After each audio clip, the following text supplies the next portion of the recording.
صل على رسوله الكريم أما بعد فأعوذ بالله من الشيطان الرجيم بسم الله الرحمن الرحيم أولم يرى الذين كفروا أن السماوات والأرض كانتا رتقا ففتقناهما وجعلنا من الماء كل شيء حي أفلا يؤمنون وجعلنا في الأرض رواسي أن تميد بهم وجعلنا فيها فجاجا سبلا لعلهم يهتدون وجعلنا السماء سقفا محفوظا وهم عن آياتها معرضون صدق الله العظيم وصدق رسوله النبي الكريم ونحن على ذلك من الشاهدين والشاكرين والحمد لله رب العالمين اللهم صل على محمد وعلى آل محمد وبارك وسلم.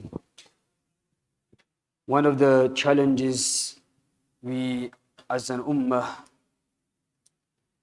as a believing ummah, we face is the concept of existence of Allah subhanahu wa ta'ala. There are groups in the world, there are people in the world, due to the advanced technology and science, say that we don't need any being, we don't need any concept of any God. We have such tools available now which will give answers to many questions, and those answers we did not have before. Due to this, people fall victim and they lose the belief in a God. For the last 14, 15 nights, alhamdulillah, through the Quran, we have been going through the verses of the Quran to make us realize and make us understand and to strengthen our iman. We ask Allah subhanahu wa ta'ala to protect our iman. We ask Allah subhanahu wa ta'ala to assist us and help us. There are verses that we have gone through, they are known as dalil naqli. They are proof and evidence that we have from the divine text. Now we have another set of proof to understand Allah subhanahu wa ta'ala's existence is known as dalil aqli, through logic. Allah subhanahu wa ta'ala has created the human beings in a very beautiful manner. He has given him the understanding, he has given him this intellect where he can differentiate, he can understand many aspects of life. And one of them is trying to understand that there is a creator behind everything that we see.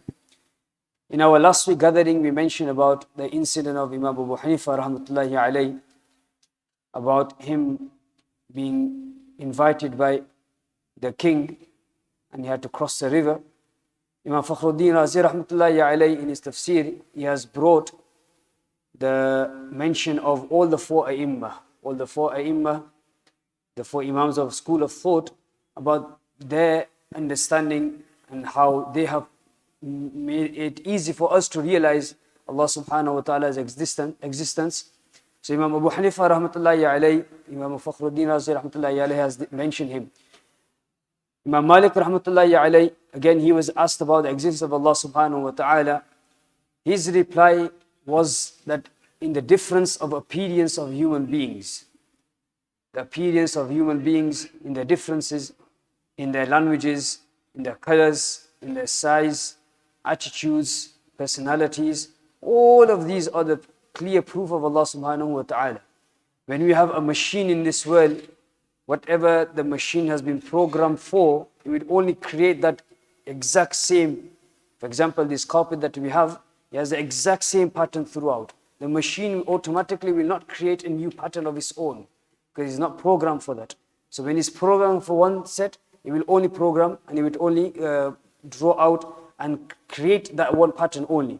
But Allah subhanahu wa ta'ala, He has created the human being. We have all sort of different identities, we have different DNAs and etc., different types of blood. All of these things are the clear proof that Allah subhanahu wa ta'ala does exist. So this was the Imam Malik rahmatullahi alayhi's reply. Imam Shafi rahmatullahi alayhi, when he gave the understanding of the existence of Allah subhanahu wa ta'ala, he said that there is a leaf of a plant called shahtut. Now this leaf, when a goat eats from that leaf, it produces droppings and also it produces clear pure milk. When a silkworm eats from this leaf, it produces silk. When a honeybee eats from it, it produces honey. When a deer eats from it, it produces musk. So the leaf is exactly the same different animals are eating that one leaf, but the product is different. The product is different. Like this couple of days ago, we mentioned about the grass. The cow is eating the grass, but is producing pure milk for us. So intake is something and outtake is completely different. So this is also a clear sign of the existence of Allah subhanahu wa ta'ala. Imam Ahmed bin Hanbal rahmatullahi alayhi, he gave the example of 12 eggs. 6 eggs of chicken and 6 eggs of duck. You put them under one chicken to hatch them all. When the eggs they receive the heat and time and etc. And when all of them hatch, 6 ducklings come out of it and 6 chicks of the hen come out of it. Now the mother chicken takes care of all of these, feeding them and takes them near the water. Now when they reach the edge of the water, the chicks of the hen will stop. But the ducklings will jump into the water and start swimming. They'll jump into the water and start swimming. So who gave these 6 chicks the understanding that you are not made for the water, you are made for the dry land, you are made for the earth, you stay on the water? And who gave the understanding to them 6 ducklings that you are made for the water, you can't go into the water and start swimming? So this is also a clear understanding and clear sign of the proof of Allah subhanahu wa ta'ala. So this is what Imam Razi rahmatullahi alayhi brought. And from the logic, we have even the non-Muslim scholars from these great scientists as well, who have also given their proofs of the existence of Allah subhanahu wa ta'ala.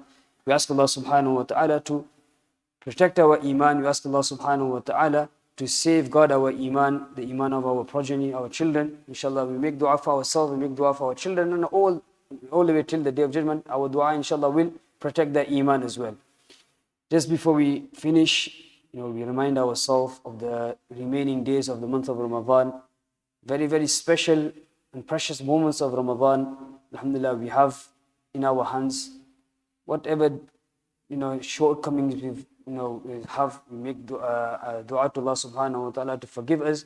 Whatever mistakes we've made so far in the last 16 days, we ask Allah subhanahu wa ta'ala to forgive us.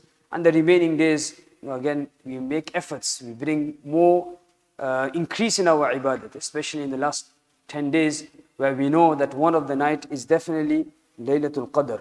It's definitely Laylatul Qadr, and we all know the virtue of Laylatul Qadr, that one of these nights will be equal to more than 1,000 months, 83 years. So it's a great opportunity where we only have to sacrifice 10 nights. Pray our Isha Salah with the Jama'at, pray our Fajr Salah with the Jama'at, and in between, whatever little we can do from tilawat, from dua, from dhikr, from nawafil, from tahajjud, from salatul tasbih. Alhamdulillah, we have many varieties of types of worship. Whatever we can take, we try to take from all of them.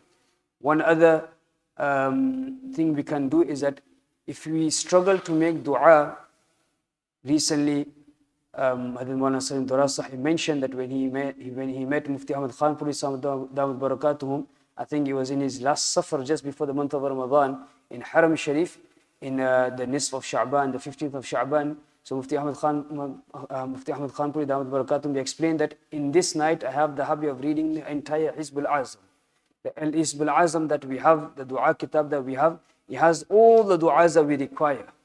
All the du'as that we require for this one and for the hereafter, everything is in there. So if we struggle to make our own dua and we go blank and we don't know what to do, if you have the dua kitab in front of us, Al-Hizb al-Azam, you get the short version, you've got the long version as well. Whatever we have, we are able to get access to. You go through the du'as, and if you have the meanings in front, it makes it easy for us. So these last 10 nights, we try to make the most of it. Now this is something that we should try to do from the good deeds. However, if a person is not able to do all of these, the most important thing is not to destroy our a'mal by wasting our time on social media or on any other ways, any type of sin. So we try to limit ourselves as much as possible. The way we are fasting during the day, 10 days do fast from the social media as well. Try 10 days of fasting from social media, where we are not going to go onto these platforms at all. Yes, whatever is needed, whatever is an emergency, we'll use it for that only short period. After that, we'll completely cut off. And if you do that, inshallah, we will see the benefit of this, inshallah. And it will make us realize that, yeah, alhamdulillah, yes, I can still live without the phone. I can still live, I can still breathe without the social media. I can still, actually, I can breathe better. I live better than what I would live with that. We ask Allah subhanahu wa ta'ala to give us the ability to bring these practices into our life. And we'll ask Allah subhanahu wa ta'ala to accept all our gathering. And alhamdulillah, those brothers who are staying for the atikaf for the 48 hours as well.